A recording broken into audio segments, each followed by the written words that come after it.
अब यो कुनै के कन्जर्भेसन अफ मोमेन्टम भनेको यो प्रिन्सिपल चाहिँ के छ भन्दा यदि कुनै पनि बडीमा एक्ट गर्ने linear impulse or angular impulse जेसुकै छ त्यो चाहिँ त्यसको सम भनेको इक्वल टु 0 हुन्छ भने त्यो केसमा चाहिँ के हुन्छ मोमेन्टम कन्जर्भ हुन्छ। इनिसियल जुन लिनियर मोमेन्टम छ सिस्टमको फाइनल लिनियर मोमेन्टम पनि सेम हुन्छ। इनिसियल एङ्गुलर मोमेन्टम जे छ बडीको फाइनल एङ्गुलर मोमेन्टम पनि सेम हुन्छ। त्यस्तो केसलाई चाहिँ हामीले कन्जर्भेसन अफ मोमेन्टम भनेर भनिन्छ। कन्जर्भेसन अफ लिनियर मोमेन्टमको केसमा के हुन्छ त if the sum of all the linear impulse acting on a system of connected rigid bodies is 0 in a specific direction, then the linear momentum of the system is constant or conserved in this direction. यदि कुनै डिरेक्सनमा linear impulse को चाहिँ some 0 छ भने त्यो केसमा linear momentum त्यो डिरेक्सनमा linear momentum conserve हुन्छ।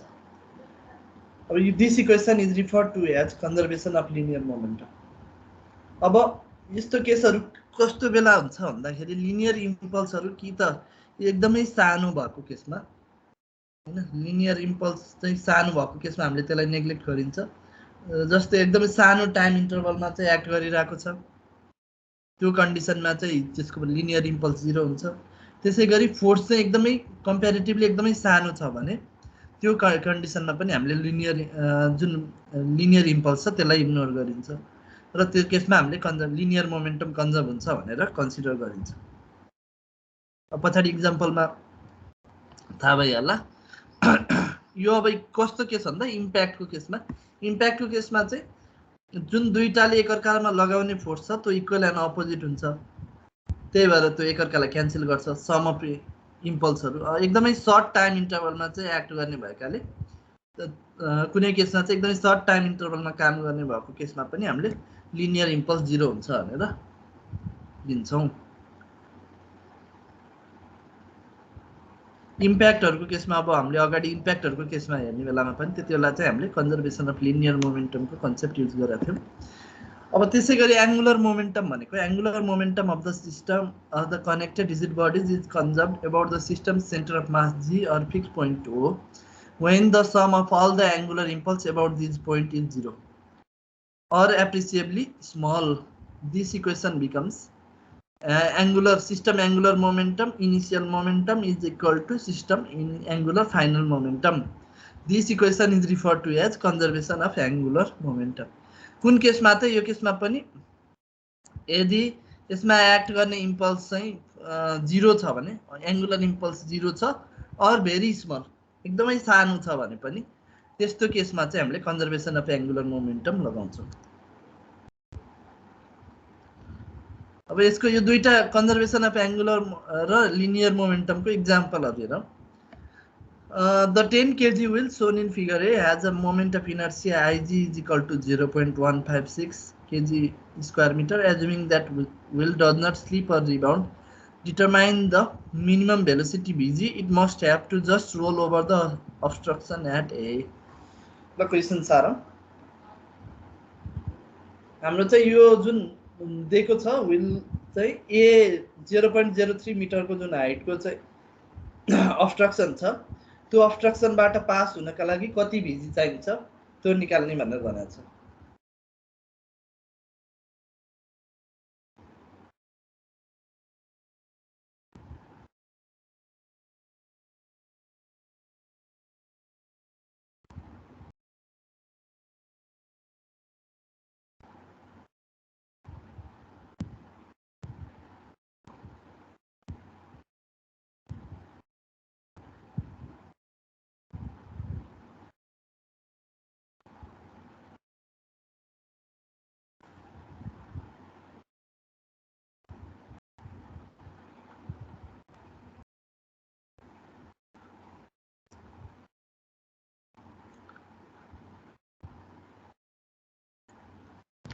अब हेरौँ है, यो केसमा हाम्रो इनिसियल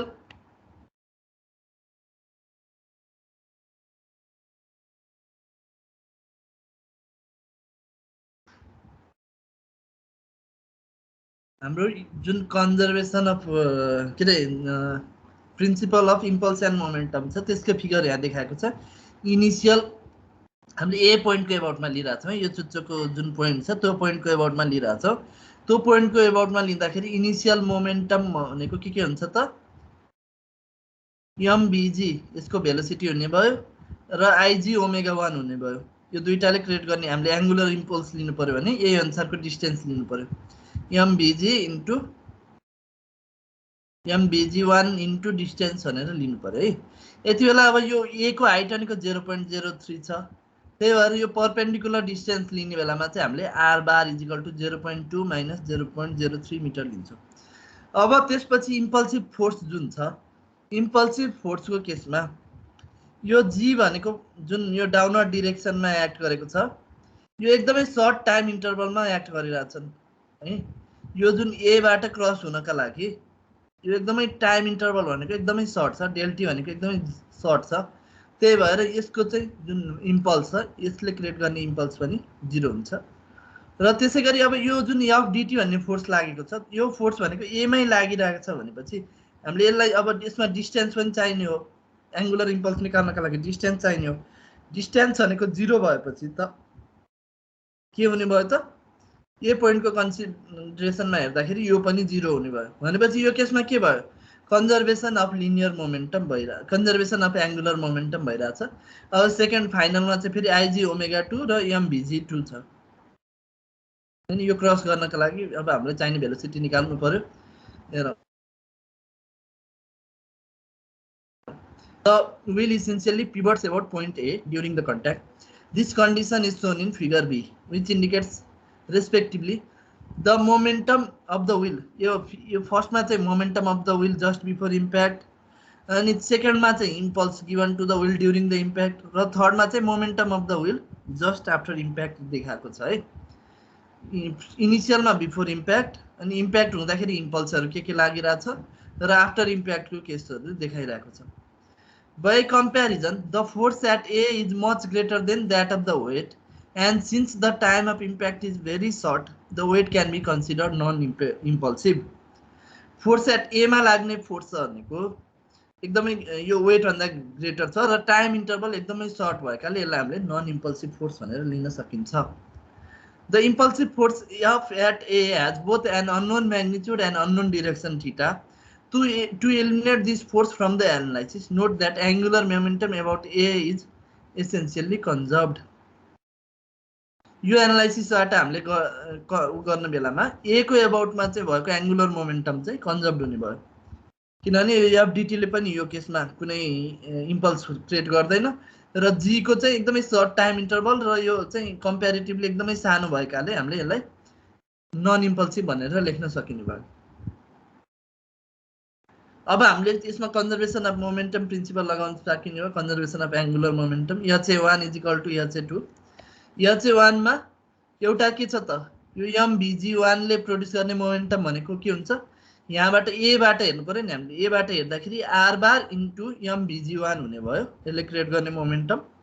त्यसपछि आइजी ओमेगा 1 हुने भयो इजिकल टु आरएम भिजी2, भिजी2 को जुन भेलोसिटी छ त्यसले क्रिएट गर्ने angular momentum plus IG omega 2। अब यसबाट 0.2 माइनस भ्यालुहरू राख्दै जाने, भिजी1 अननोन छ, ओमेगा 1 अननोन छ, भिजी2 ओमेगा 2।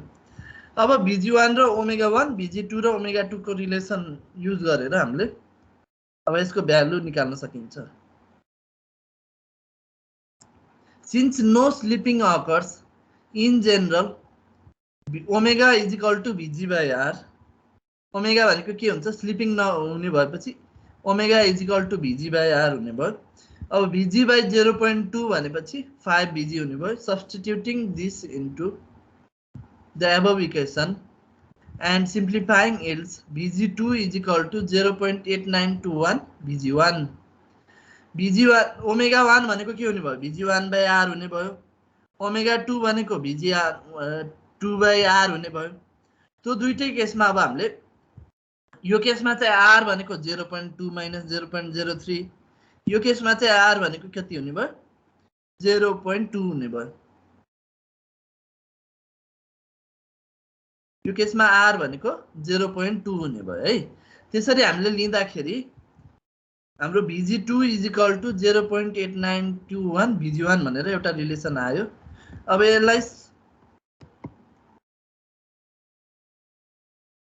हामीले चाहिँ conservation of energy principle use गरेर सल्भ गर्न सकिन्छ। In order to roll over the construction the wheel must pass through position 3 shown in figure. अब त्यसपछि त्यो फिगरमा देखाए जस्तो पोजिसन 3 बाट पास हुनु पर्यो। Hence, if Vg2 or Vg1 is to be minimum, it is necessary that kinetic energy at the position 2 be equal to potential energy at position 3. Position 3 मा अब काइनेटिक एनर्जी 0 हुने भयो, त्यो चाहिँ पोटेन्शियल एनर्जीमा कन्भर्ट भएको छ। अब इनिशियल जुन कन्डिसन छ त्यसमा चाहिँ पोटेन्शियल एनर्जी 0 हुने भयो, किनभने त्यति बेला अब ग्राभिटेसनल पोटेन्शियल भनेको डाटममै छ, अब स्प्रिङ भन्ने छैन। त्यही भएर placing the datum through the centre of gravity as shown in figure and applying the conservation of energy equation we have T2 plus V2 is equal to T3 plus V3.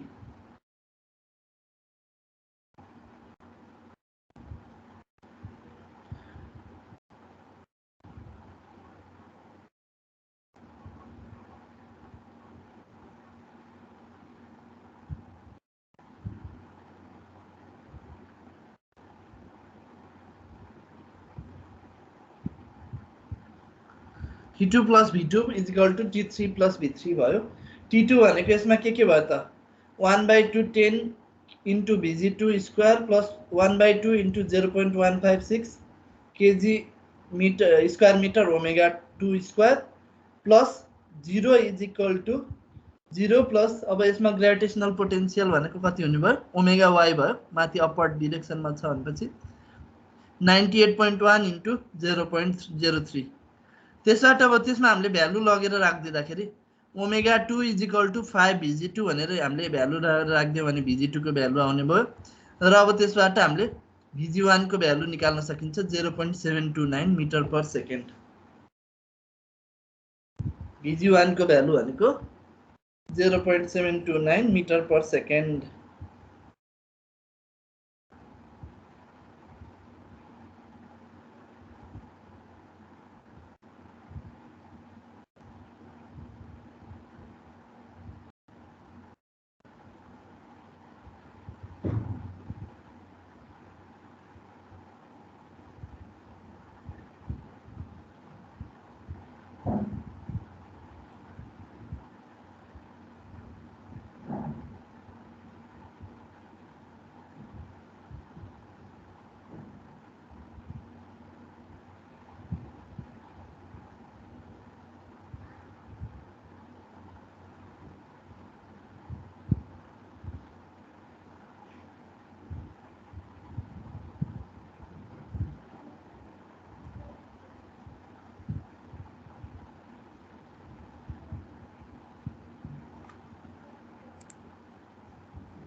अब 15 जना आएको छ, किन हो इन्फर्म गरेको हैन शर्मिला?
अब next question हेरौँ.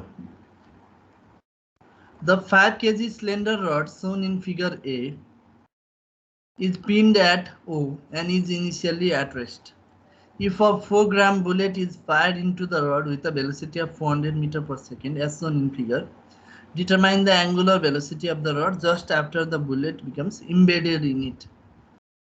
एउटा 5 kg को रड छ, त्यो चाहिँ O पोइन्टमा इम्बेडेड छ, के अरे यो पोइन्टमा चाहिँ पिन छ.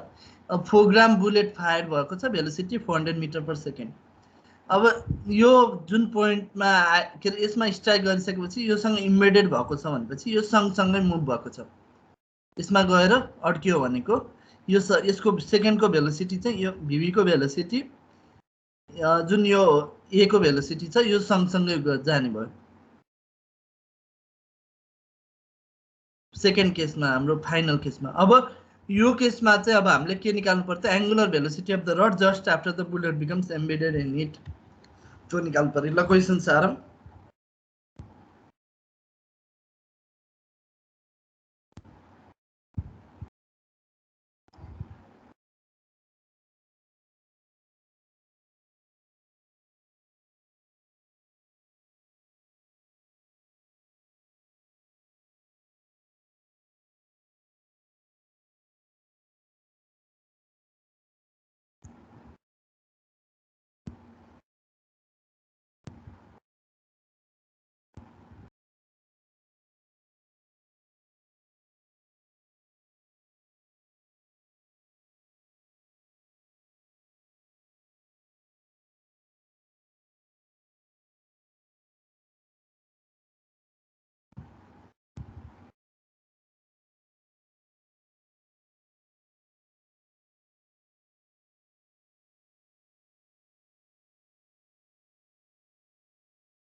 ल हेरौँ अब यसको फ्री बडी डायग्राम बनाऊ. यो केसमा चाहिँ के छ भन्दा यसमा लाग्ने फोर्सहरू के छ, एउटा ओएक्स र ओवाई भनेर हाम्रो फोर्स भयो, अर्को चाहिँ वेट भयो है. अब हाम्रो यो केसमा इनिशियल एउटा भेलोसिटी छ एमबी भिभी1, त्यसपछि बुलेट स्ट्राइक गर्छ हैन, strike initial velocity 400 metre per सेकेन्डको र मास चाहिँ कति 4 ग्रामको बुलेट स्ट्राइक गर्छ. यो चाहिँ इनिशियल भेलोसिटीको केसमा भयो. यो रड जुन छ रड चाहिँ त्यति बेला रेस्टमा छ. अब त्यसपछि यसमा लाग्ने फोर्सहरू के छ, एउटा चाहिँ यसको ओवाई डेल्टी ओएक्स डेल्टी भयो, अर्को भनेको वेट जी, दुईटा बुलेटको वेट र यो रडको वेट भयो. तर यसको टाइम इन्टरभल भनेको चाहिँ एकदमै सानो टाइम इन्टरभल भएकाले यो केसमा चाहिँ अब यिनीहरूको जुन इम्पल्स छ तिनीहरूलाई हामीले नन इम्पल्सिभ भनेर लिन सकिन्छ. यो दुईटाले चाहिँ एकअर्कामा equal and opposite impulse create गर्छ, त्यही भएर त्यसलाई हामीले कन्सिडर गर्नु परेन. अब रियाक्सन फोर्सहरू चाहिँ ओमा छ हैन, अनि त एन्ड त्यसपछि अब त्यो टाइम अफ इम्प्याक्ट भनेको एकदमै सर्ट टाइम भएकाले यिनीहरूलाई चाहिँ हामीले 0 भनेर कन्सिडर गर्न सकिन्छ. र अब त्यसपछि हामीले conservation of energy angular momentum principle लगाएर यसलाई सल्भ गरौँ. कन्जर्भेसन अफ एंगुलर मोमेन्टम लगाउँ र यसलाई सल्भ गरौँ. यसमा यो एकदमै सर्ट टाइम, बुलेटले एउटा जुन रड छ रडलाई स्ट्राइक गर्ने टाइम भनेको त एकदमै सर्ट टाइम इन्टरभल हो हैन, त्यसमा स्ट्राइक गरिसकेपछि अनि यो मुभ हुन थाल्यो. अब हामीले के गर्नु पर्यो त भन्दा फर्स्टमा इनिशियलमा angular momentum, conservation of angular momentum consider गर्नु पर्यो. यसले क्रिएट गर्ने एंगुलर मोमेन्टम भनेको एमबी भिभी cos 30 डिग्री हुन्छ. यो sin 30 डिग्रीको जुन टर्म छ त्यसले त यसमा कुनै चाहिँ एंगुलर मोमेन्टम क्रिएट गर्दैन, किनभने ओ पोइन्टको एबाउटमा हामीले परपेन्डिकुलर डिस्टेन्स लिने बेला यो डिस्टेन्स लिन्छौँ 0.75 मिटर र यसमा एक्ट गर्ने भनेको एमबी भिभी1 cos 30 डिग्रीले भयो. त्यसपछि अब फाइनलमा के हुन्छ त भन्दा एउटा यसको एंगुलर भेलोसिटी हुने भयो ओमेगा 2. त्यसपछि यो जुन यसको चाहिँ लिनियर मोमेन्टमले क्रिएट गर्ने एंगुलर मोमेन्टम भयो, त्यसपछि बुलेटको लिनियर मोमेन्टमले क्रिएट गर्ने एंगुलर मोमेन्टम. यो दुईटालाई कन्सिडर गरेर यो तीनटालाई कन्सिडर गरेर हामीले फाइनल एंगुलर मोमेन्टम सिस्टमको एंगुलर मोमेन्टम निकाल्न सकिन्छ अनि त्यसपछि त्यसलाई सल्भ गरेर हामीले चाहिँ भ्यालु निकाल्नु पर्यो बुझ्यौ नि यो केसमा अब हाम्रो principal of impulse and momentum लगाउँदाखेरि यो एकदमै सर्ट टाइम इन्टरभल भएकाले यसमा लाग्ने फोर्सहरु ओएक्स ओआई अनि वेटहरु यो दुईटाको वेट तिनीहरु सबै नेग्लिजिबल हुन्छ त्यही भएर त्यो चाहिँ के भयो त नन इम्पल्सिभ भनेर हामीले लियौं हेरौं the impulse with the bullet exerts on the rod can be eliminated from the analysis and angular velocity of the rod just after impact can be determined by considering the bullet and rod as a single system एउटा single system भनेर suppose गरौं अब the momentum diagrams are drawn just before and just after the impact during the impact bullet and rod exert equal but opposite internal impulse at a bullet र rod ले एकअर्कालाई equal and opposite गर्छ त्यही भएर तिनीलाई consider गर्नु परेन as shown in the impulse diagram the impulses that are exerted to the system are due to the reaction at O weight of the bullet and rod. Since the time of impact is very short, the rod moves only a slight amount, so the moments of the weight impulses about point O are essentially zero. Therefore, angular momentum is conserved about that point. O को about मा angular momentum conserved हुन्छ.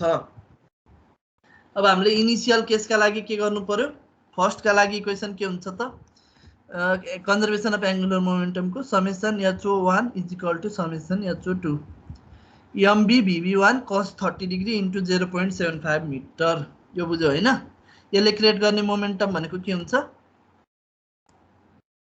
Angular momentum भनेको यसको चाहिँ एउटा horizontal component छ त्यसपछि अर्को वर्टिकल कम्पोनेन्ट छ वर्टिकल कम्पोनेन्टले कुनै मोमेन्ट प्रोड्युस गर्दैन ओ पोइन्टको अबाउटमा प्रोड्युस गर्ने भनेको के हो त MB BB1 cos 30 degree into distance भनेको 0.75 मिटर इन्टु डिस्टेन्स भनेपछि 0.75 मिटर भयो त्यसैगरी अब सेकेन्ड केसमा एउटा चाहिँ बुलेटले जुन प्रोड्युस गर्ने मोमेन्ट छ त्यो भयो MB BB2 इन्टु 0.75 मिटर त्यसपछि अर्को भनेको जुन यो रड छ रडले प्रोड्युस गर्ने यसको भेलोसिटी लिनियर मोमेन्टमले प्रोड्युस गर्ने एंगुलर मोमेन्ट कन्सिडर गर्नु पर्यो MR Vg2 इन्टु 0.5 रडको मास इन्टु Vg2 इन्टु रडको चाहिँ के डिस्टेन्स भनेको 0.5 यसको centre mass plus IG omega 2 हैन IG ओमेगा 2 पनि कन्सिडर गर्नु पर्यो यसको छुट्टै एंगुलर भेलोसिटीले प्रोड्युस गर्ने एंगुलर मोमेन्टम भयो अब फर्स्टमा मास भनेको 0.004 छ अनि BB1 भनेको 400 cos 30 डिग्री र डिस्टेन्स भनेको 0.75 मिटर यो ठीक छ त्यसपछि मास सेकेन्डको मास बुलेट सेकेन्ड केसमा बुलेटको मास 0.004 BB2 हामीलाई थाहा छैन BB2 Bg2 सेम हुन्छ हैन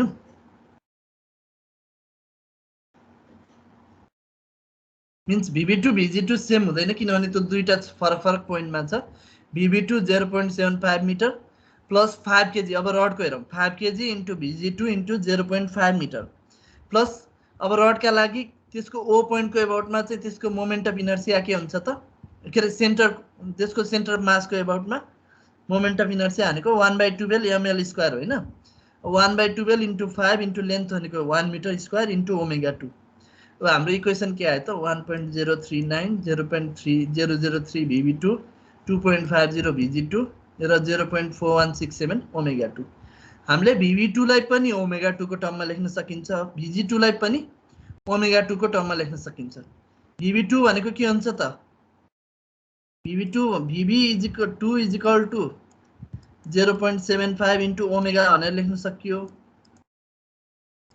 75 ओमेगा Vb = R ओमेगा हो नि हैन त्यसैगरी Vg2 लाई पनि हामीले 0.5 ओमेगा भनेर लेख्न सकिने भयो since the rod is pinned at point O from figure यो see we have Vg2 भनेको 0.5 ओमेगा 2 किनभने यो इन्स्टेन्टेनियस सेन्टर कुनै रोटेसन फिक्स पोइन्ट भइसकेपछि यसको अबाउटमा रोटेसन हुने हो भनेपछि के हुने भयो त R * ओमेगा भनेर हामीले टर्म युज गर्न सकिने भयो Vg2 = 0.5 ओमेगा 2 Vb2 = 0.75 ओमेगा 2 हुने भयो अब यसबाट यो भ्यालु लगेर हामीले माथिको इक्वेसनमा राखिदियौँ भने ओमेगा 2 को भ्यालु कति आउँछ त 0.623 रेडियन पर सेकेन्ड।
बुझ्यो मैले यो गरेको?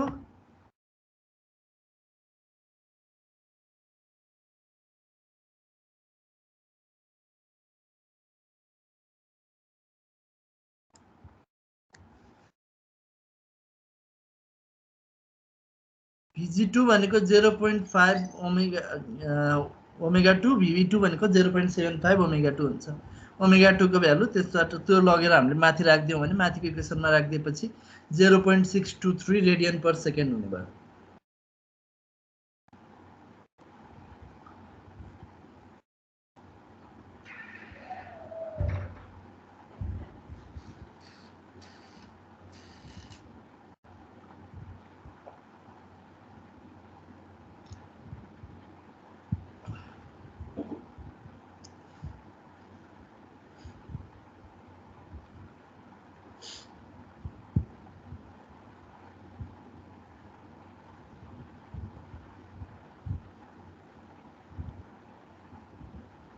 बुझ्यो है?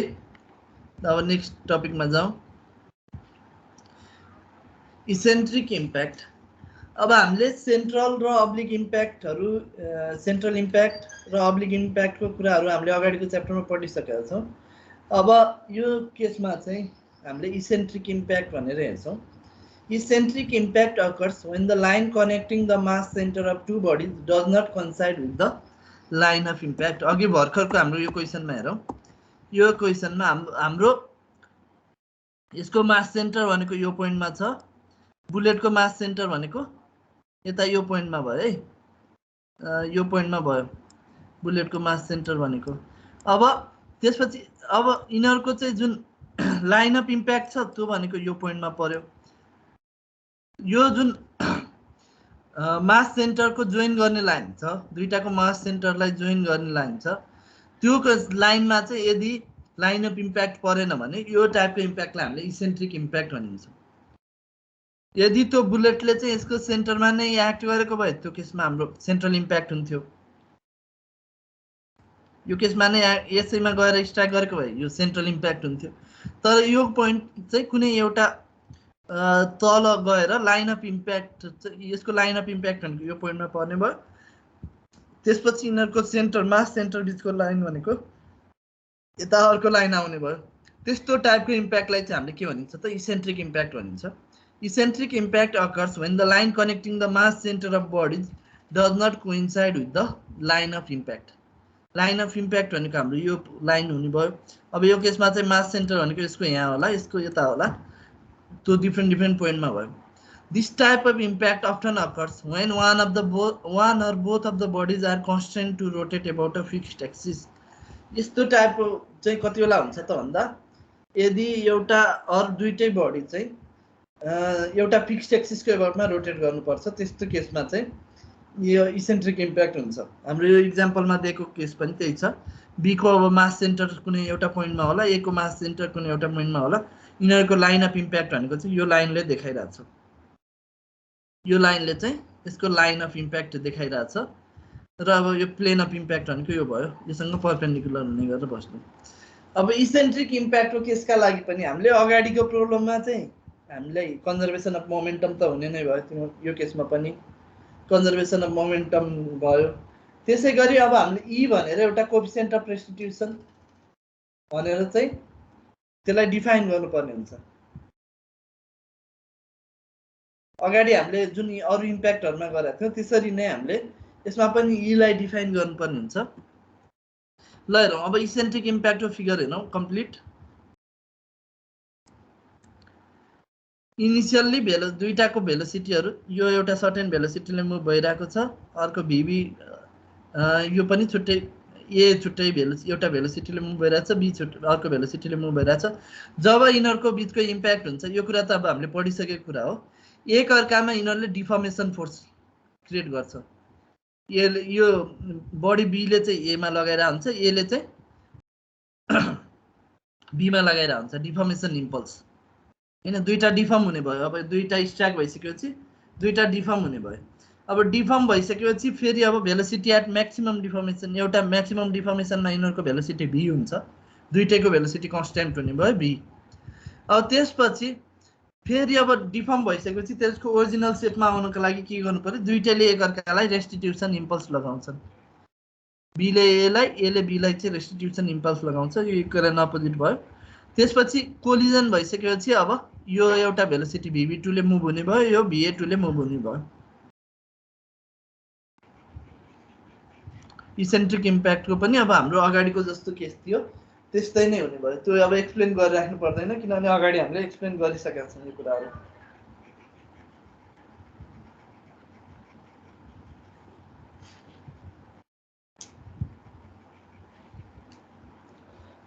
अब त्यसपछि हेरौं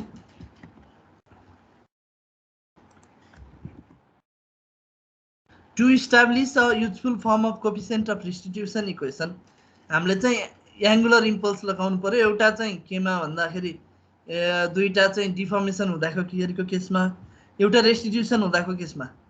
to establish a useful form of coefficient of restitution equation we must first apply the principle of angular impulse and momentum about point O to bodies B and A separately. Combining the results, we then obtain the necessary equation. Proceeding in this manner, the principle of impulse and momentum applied to body B from time just before the collision to the instant of maximum deformation, figure B, C and D becomes. अब हाम्रो B, C र D को figure हेरौं। Initial केसमा चाहिँ यो भयो velocity va1 भयो, यसको भेलोसिटी vv1 भयो। त्यसपछि यसमा लागेको के रे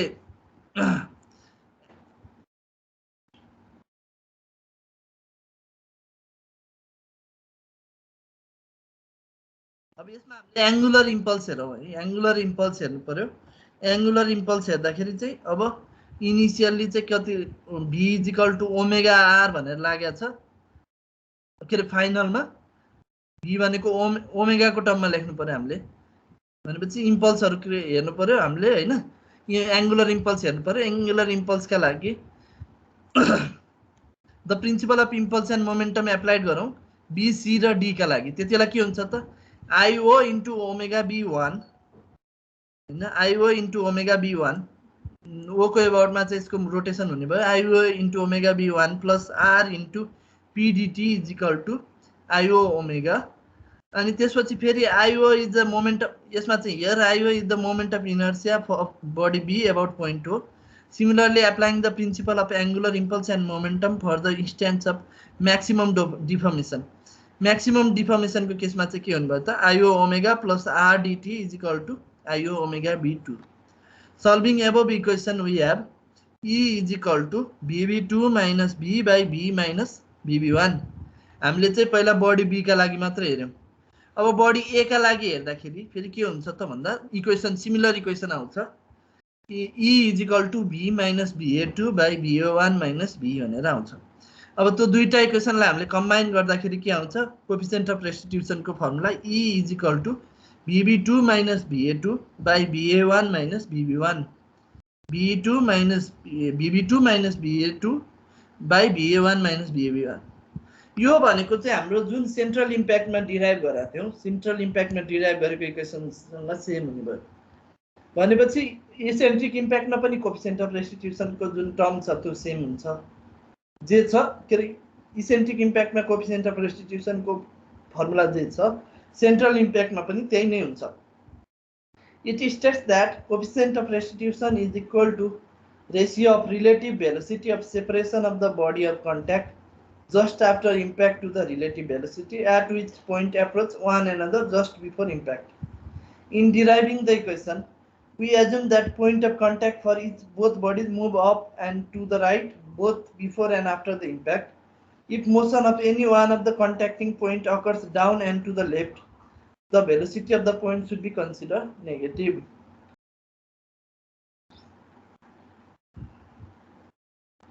ल हेरौँ है त, ई को फर्मुला भनेको के छ त, VB2 minus VA2 by VA1 minus VB1। अब हामीले यसमा एजम्पसन गरेको के छ त, यो अपवर्ड डिरेक्सनमा मुभ गरिरहेछ भनेर भनेको छ, अनि त्यसपछि राइट डिरेक्सनमा अपवर्ड र राइट डिरेक्सनमा मुभ गरिरहेछ भनेको छ है। यो अपवर्ड डिरेक्सन र राइट डिरेक्सनमा मुभ गरेको देखाइरहेछौँ। यदि यसको अपोजिट डिरेक्सन लेफ्टतिर मुभ गरिरहेछ भने त्यतिखेर चाहिँ हामीले या डाउनतिर मुभ गरिरहेछ भने त्यतिखेर हामीले नेगेटिभ लिनु पर्यो भ्यालुहरू, भेलोसिटीको भ्यालुहरू। ल यो क्वेसन हेरौँ।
A 2 kg sphere moving horizontally to the right with the initial velocity of 5 meters per second strikes the lower end of a 8 kg rigid rod. The rod is suspended from a hinge at A and is initially at rest. Knowing that coefficient of restitution between rod and sphere is 0.8, determine the angular velocity of the rod and velocity of the sphere immediately after the impact. अब अघिको problem पनि हामीलाई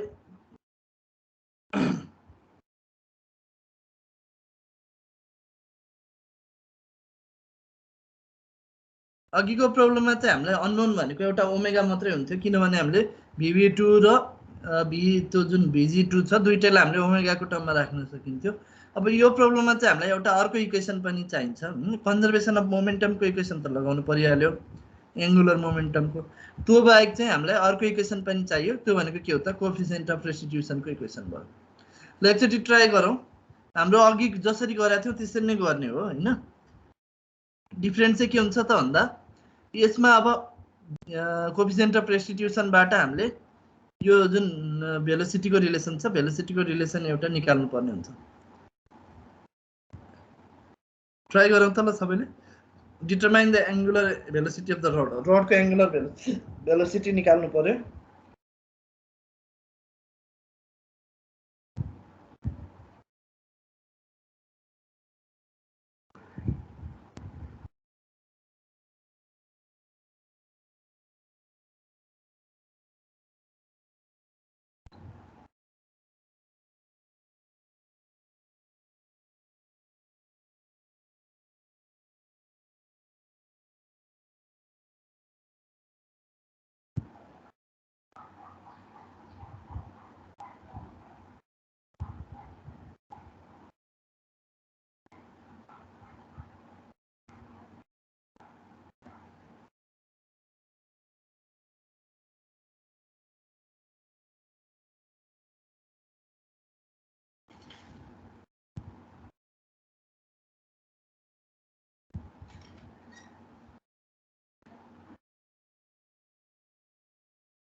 हेरौँ है त हाम्रो initial के छ त ओमेगा 0 छ।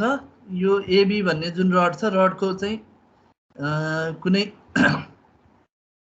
मोसन छैन, त्यही भएर रडको चाहिँ मोमेन्टम नहुने भयो।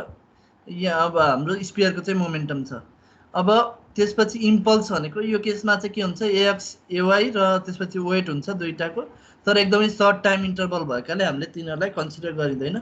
फाइनलमा चाहिँ फेरि अब भेलोसिटी बलको स्पियरको भेलोसिटी एउटा हुन्छ, त्यसपछि अब रडको चाहिँ एउटा एङ्गुलर भेलोसिटी हुने भयो ओमेगा बार, अनि त्यसपछि त्यसको भेलोसिटी पनि सर्टेन भेलोसिटी आउँछ, त्यसको मास सेन्टरको, त्यसलाई भिआर बार भनेर रिप्रेजेन्ट गरेर हुन्छ, एमआर इन्टु भिआर बार भनेर रिप्रेजेन्ट गरेको छ। अब हेरौँ system principle of impulse and मोमेन्टममा। अब ए को एबाउटमा हामीले मोमेन्ट कन्सिडर गर्दा MS into VS into 1.2 is equal to MS. अब के अरे इम्पल्स एक्सटर्नल इम्पल्स 0 हुने भयो, त्यही भएर इनिसियल्ली चाहिँ हाम्रो मोमेन्टम भनेको के छ त भन्दा एङ्गुलर मोमेन्टम भनेको MS into VS into 1.2 metre. यो डिस्टेन्स कति छ 1.2 मिटर छ। त्यसै गरी फाइनलमा चाहिँ MS into VS bar into 1.2 metre भयो, त्यसपछि MR into VR bar into 0.6 metre र आई इन्टु ओमेगा बार भयो। ठिक छ, MR into VR bar into 0.6 metre अनि आई बार ओमेगा बार भयो। अब त्यसपछि हाम्रो आई बार भनेको यो केसमा सेन्टर मासको एबाउटमा लिँदाखेरि के हुन्छ त 1/12 एमएल स्क्वायर हुन्छ। त्यसै गरी भिआर बार भनेको चाहिँ के हुन्छ त 0.6 ओमेगा बार हुने भयो। डिस्टेन्स चाहिँ कति छ 0.6 छ, ओमेगा बार छ है। भिआर बार भनेको 0.6 ओमेगा बार हुने भयो। यहाँसम्म क्लियर छ?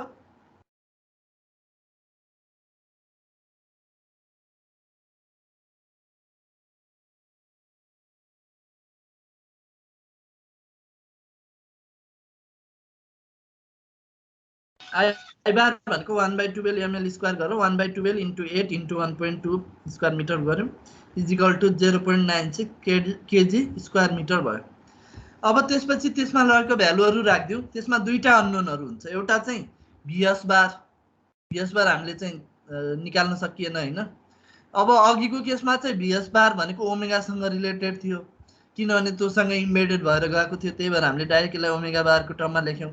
तर यो केसमा त यो रिटर्न आएको छ, यसको सर्टेन कोफिसिएन्ट अफ रेस्टिट्युसन छ, त्यो भ्यालु लिएर चाहिँ अब हामीले अर्को इक्वेसन राख्नु पर्यो होइन। कोफिसिएन्ट अफ रेस्टिट्युसनको इक्वेसन लगाएर हामीले सल्भ त्यो अर्को इक्वेसन निकालिसकेपछि त्यो दुईटा इक्वेसनलाई सल्भ गरेर हामीले भ्यालु निकाल्न सकिन्छ।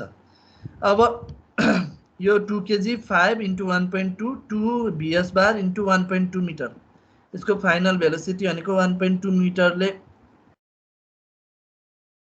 के अरे यो डिस्टेन्स भनेको यसको डिस्टेन्स भनेको 1.2 मिटर भयो, भेलोसिटी हामीलाई अननोन छ। त्यसपछि अब यो जुन रड छ रडको मास 8 केजी छ, अनि त्यसपछि डिस्टेन्स भनेको 0.6 भयो, ओमेगा बार 0.6 ओमेगा बार इन्टु 0.6 भयो है। यो भी चाहिँ यो भिआर बार भनेको, अनि त्यसपछि अब आई ओमेगा बार भनेर लिँदाखेरि चाहिँ आई भनेको 0.96 छ, ओमेगा बार हामीलाई थाहा छैन। यसबाट एउटा इक्वेसन आयो 12 is equal to 2.4 VS bar plus 3.84 omega bar. अब कोफिसिएन्ट अफ रेस्टिट्युसनको इक्वेसन लगाऊँ। Choosing positive to the right we have VB bar minus VS bar is equal to E VS minus VB. अब VB बार भनेको पनि भिभी बार भनेको चाहिँ हामीलाई थाहा छ के भन्दा ओमेगा इन्टु आर हुन्छ, अनि त्यसपछि भिएस बार अननोन भयो। अब दुईटा इक्वेसन चाहिँ ओमेगा बार र भिएस बार अननोन भएको दुईटा इक्वेसन आएपछि हामीले त्यसलाई सल्भ गरेर निकाल्न सकिने भयो। VB bar minus VS bar is equal to E VS minus VB भयो। अब VS is equal to 5 metre per second, VB भनेको 0 and E is equal to 0.8 भयो। अब त्यो भ्यालु राखेर हामीले भिभी बार भनेको 1.2 ओमेगा बार भनेर निकाल्यौँ। के अरे हामीलाई पहिले थाहा छ भिभी बार भनेको 1.2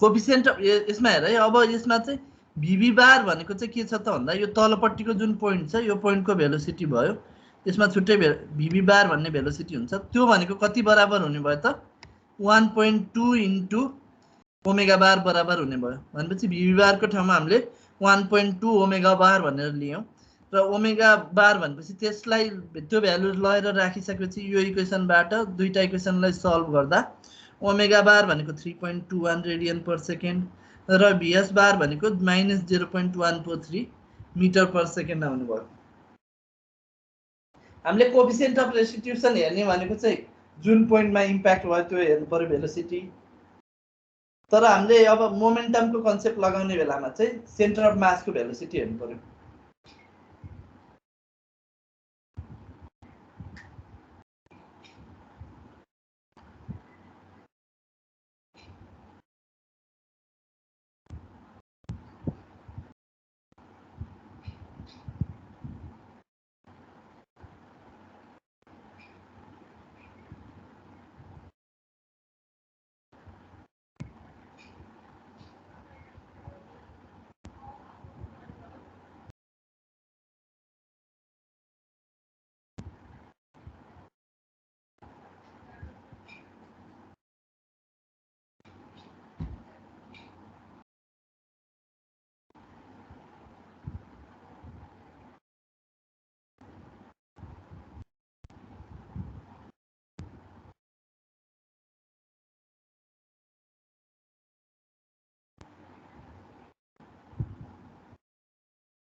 ठिक छ भयो सबैको?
बुझ्यो?